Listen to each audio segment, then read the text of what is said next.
So I have been assigned by the local tourism board in my area to get a time lapse of Mount Nittany, which is a popular local hiking spot. So I'm currently getting my equipment together now. I'm gonna use my new Fujifilm XH2S to get the time lapse. This will be the first time showing it on the channel. There's some unexpected circumstances and problems that came up with this project, so I'll tell you more about that, but I'm gonna get going here before I ramble on too much at the beginning of the video.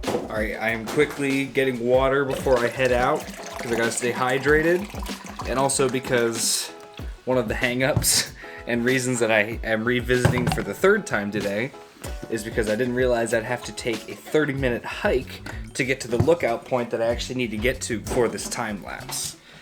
So let's go. So we're all packed up in the car. We're gonna head out now. So I have arrived. Like I said, there's about a 30-minute hike here, so this camera bag's already pretty heavy. I got this water bottle to take with me, and a chair, because I'm going to be sitting there for a while, maybe like 2 hours. My original idea was to take this whole slider, which has 2 tripods in it and stuff. It's too heavy. It's too heavy. So I'm just going to take a tripod out of it, put it in the side of my bag here. We'll be on our merry way. I've now started the hike. I left behind the slider and the one tripod, so just extra weight I didn't need. I also left behind my chair because I think actually at the viewpoint there's a bench that I can sit on, or I'll just sit on the ground. It was just another thing I didn't want to carry. So all I have on me is my backpack, which has my wallet and keys in it. I have my phone in my pocket, got my vlogging camera, and we're gonna see how this goes. It's kind of like a cloudy-ish day. It's kind of hazy, cloudy skies, so it could potentially be a really cool sunset, or it could not look that good and have to come back. I had to walk a good little ways to even get from the parking area to the head of the trail, so here we go. I haven't even walked that far. It's actually pretty rocky, not an easy hike, but you can see the orange patches of light here. So that could be a good sign. It's looking like it could be a good sunset.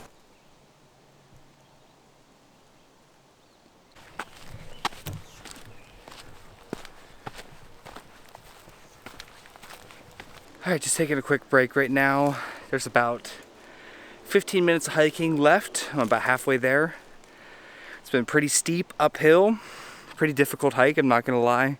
It doesn't help that I just did legs in the gym the other day, so legs are feeling a little weak right now especially, so but it'll be fine.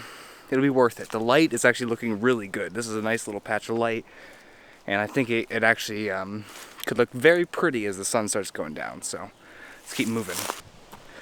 I won't lie to you guys, this has been a pretty tough hike so far.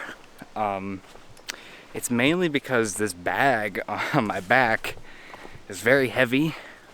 Even after all the stuff that I decided not to bring, this bag is still completely full of camera gear. Probably didn't need to bring the 50-140, my heaviest lens, but you live and you learn. Won't do that next time. Next time it'll be more reasonable. I'm always just like want to take everything with me, but it's not a good idea. Not always a good idea. The trail has finally leveled out. It's not as rocky.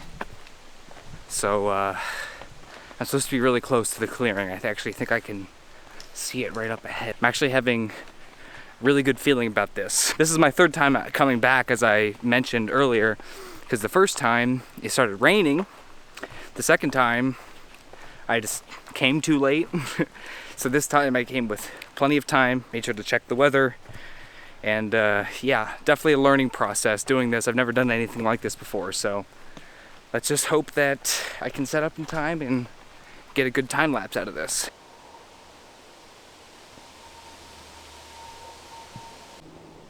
So that is what the sun looks like. Okay, this is kind of our area. So maybe if we go down a little bit more, we can get a good view of the mountain as the sun hopefully sets behind it in a little bit. I found a good spot here to get set up. Get Get my tripod ready.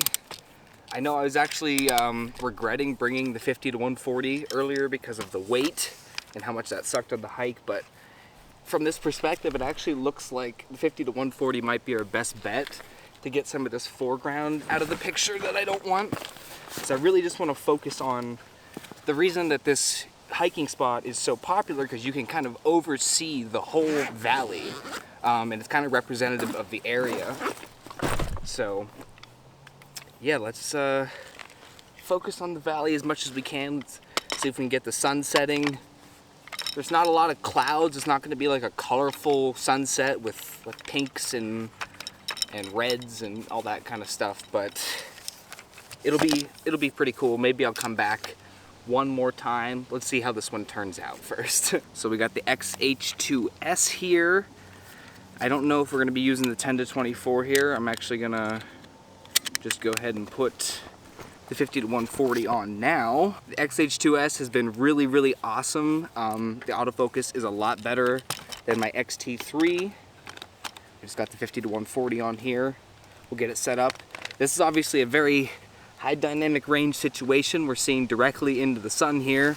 So hopefully the XH2S, with all that dynamic range everybody's been talking about, will be able to handle that, and it doesn't look too contrasty. So it's looking like the 50 to 140 is a little bit too tight.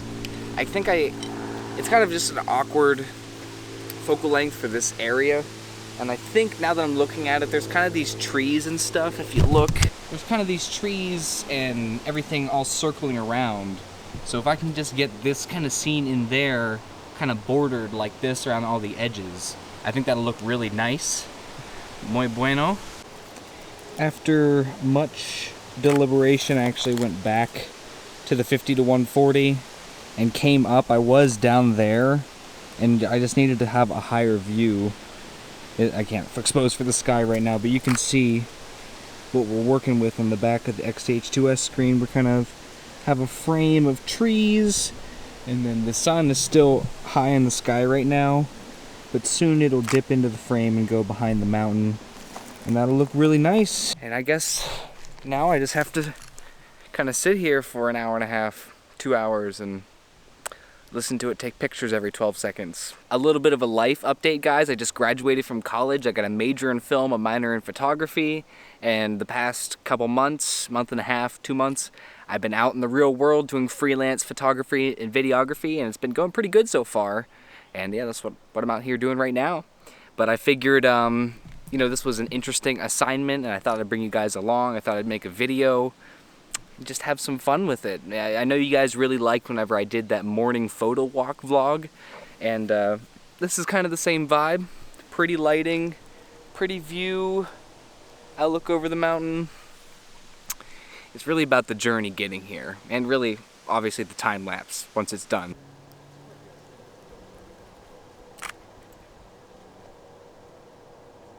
You can probably tell by the light, but it is quite a bit later now. I've been here for probably 2 hours. I've had to move the camera a whole bunch. And originally we started down there, then I moved up to over here, and I realized that the sun wasn't just going straight down. It seems obvious now, but the sun was kind of moving in a direction in the sky, going off to the side as well, so I had to move the camera all the way over here, basically as far over as I could. But that didn't even really work out that well, because I saw the sun, it was starting to peek into the top of the frame. I'm like, perfect, it's gonna go right down and set right behind the mountain. But then all of a sudden, you know, I was just waiting, you know, I was waiting for quite a while, and then when I checked back to the camera, the sun had just disappeared, I think behind a cloud or something. What I didn't realize at the time of filming this video on June 6th was that it was actually one of the first days that the surrounding Canadian forest fires started blowing smoke into the northeastern United States, which would really reduce the air quality and also cause the sky to look really hazy for a while. Yeah, it was just interesting. It was one of the first days that this started happening, and it just so happened to be whenever I was making this time lapse. So I'm just gonna still let it run because I've already made the trip out here, and the colors are pretty, so I'm just gonna let it get dark on the camera, and I need to actually head out because it's a half-hour hike back home, and it's gonna be really dark in the woods, and I'm probably gonna need my phone flashlight to even see what's going on. So all right, I've made you wait long enough. I don't know what it's gonna look like, but through the magic of editing, I can show you right now. Here's the time lapse.